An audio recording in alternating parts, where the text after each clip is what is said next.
Hey everybody, thanks for stopping by. My name's Mike McNamara. This is Screen Magazine. What I love about South by Southwest, you never know who you're going to run into here in Austin.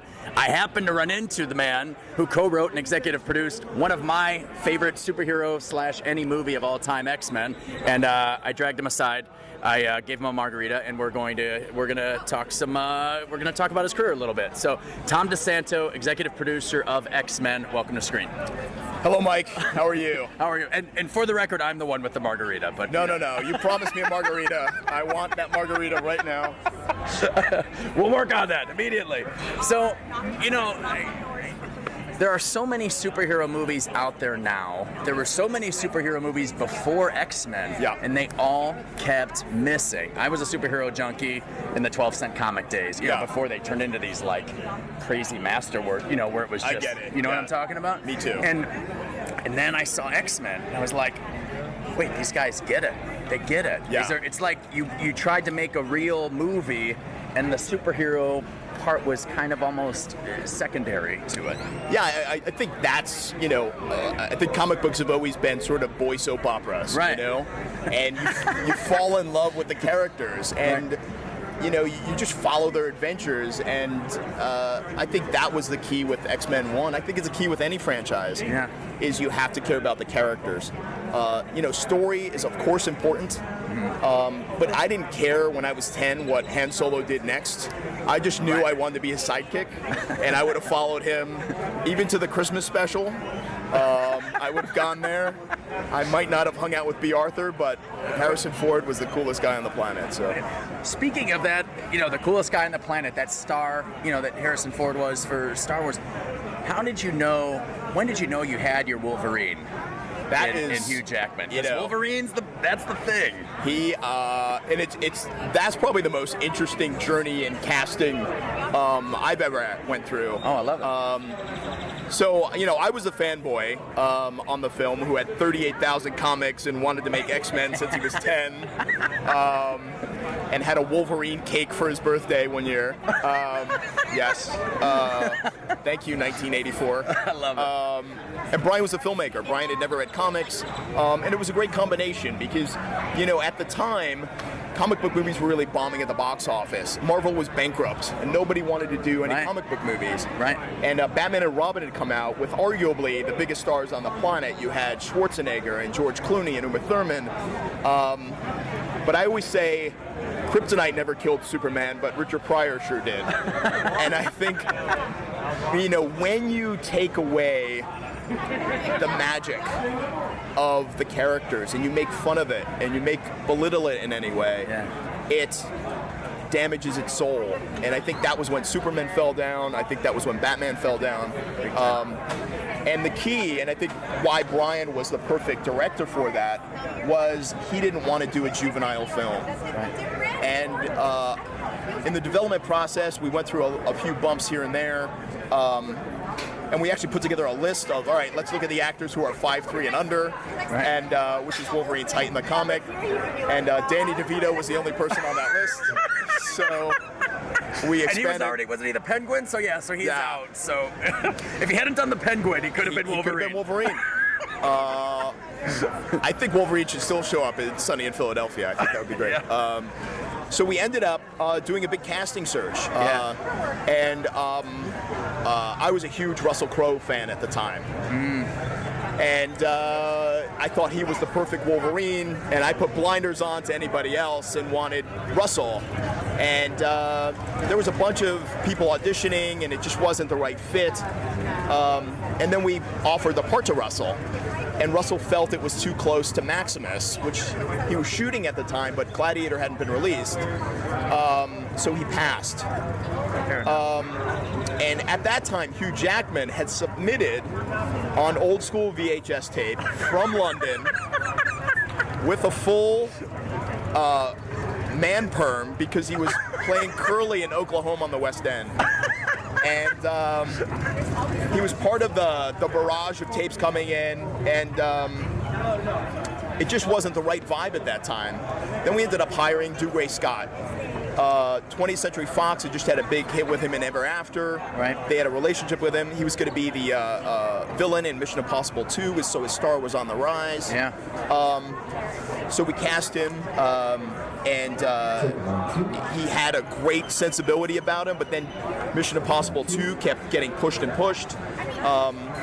And ultimately, I sent the costume designer down and said, hey, we need to measure him for the costume. We're not going to hit our start date. Right. So the costume designer said, hey, I need to send you these photos back. I think we have a problem.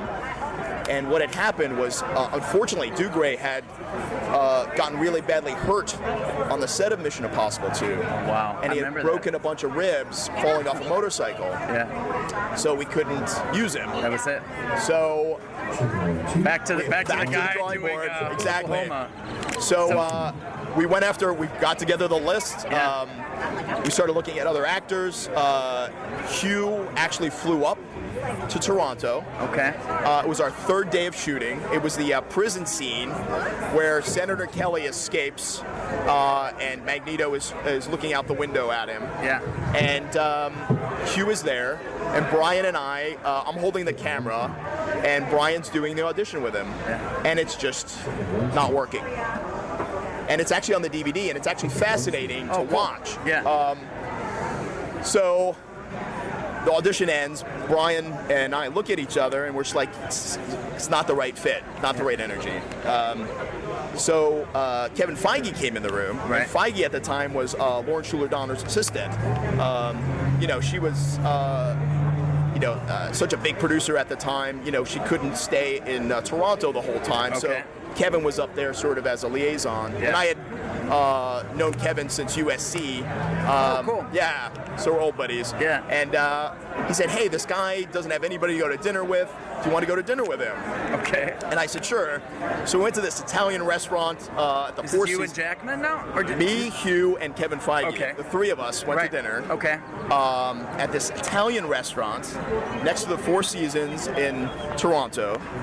And at dinner, he just is magic. And it's Hugh Jackman. And you have to realize at this point, he'd never done a movie.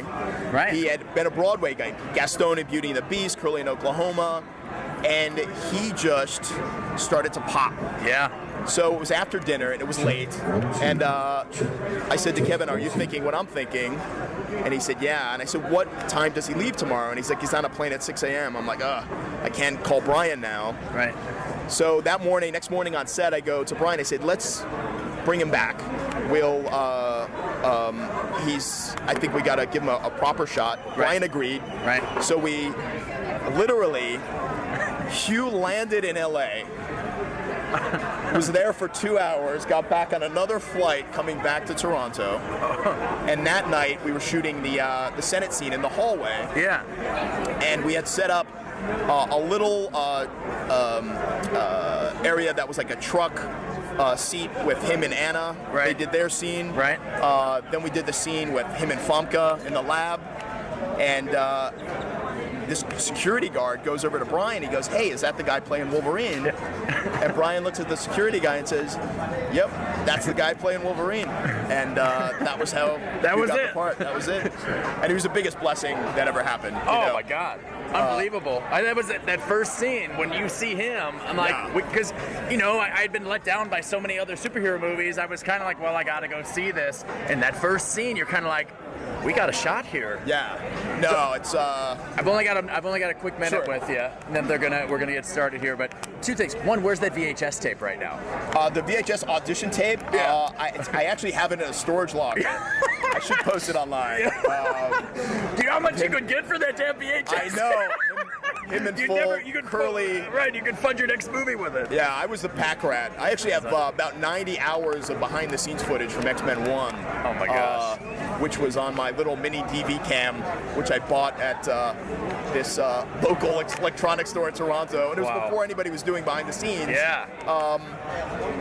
We got some great stuff on that. That should be a documentary at some point. Oh, yeah. And last thing, I told you this before we started talking, as I'm looking you up, I'm like, wow, it's my kind of guy. Your dad was a cop. My Yeah. dad was a cop. You came from Italian family. My mom's side's Italian Yeah. family.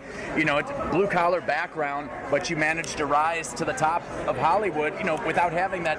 You know, you didn't have that built-in network there Yeah. for you in Hollywood. What do you think were some of the keys for you to being able to carve your niche and find your way and navigate through Hollywood to the top? You know, I think it's everything I was doing from a place of passion. Yeah. Like, I loved comic books. I loved Battlestar Galactica. I loved Optimus Prime and Transformers. Yeah. And each of them were their own journey. And it was kind of, at the time, nobody wanted to do any of them. Right. And in Hollywood, nobody wants to be first, but everybody wants to be second. Yeah. So I think the key is really you have to work hard and you have to work smart. And you're going to get a lot of no's, but don't give up. Believe in what you're doing. Do not chase a trend. Find the stories that drive you crazy, that you want to share with the world, or those characters, and create your own stuff. Yeah. You know, I love being able to share 3 big things from my childhood and bring them to a new generation. Yeah. But you know, nostalgia can be creative death if we let it. Yeah. So we got to be creating new stuff as well. And I think you see that with, you know, James Cameron's Avatar, who should be on the Mount Rushmore of fanboy filmmakers. And, Big time. Yeah. Cool. Tom, thanks for stopping by, Screen. You got it, brother. Really appreciate it. Absolutely. And I owe you a margarita. Done.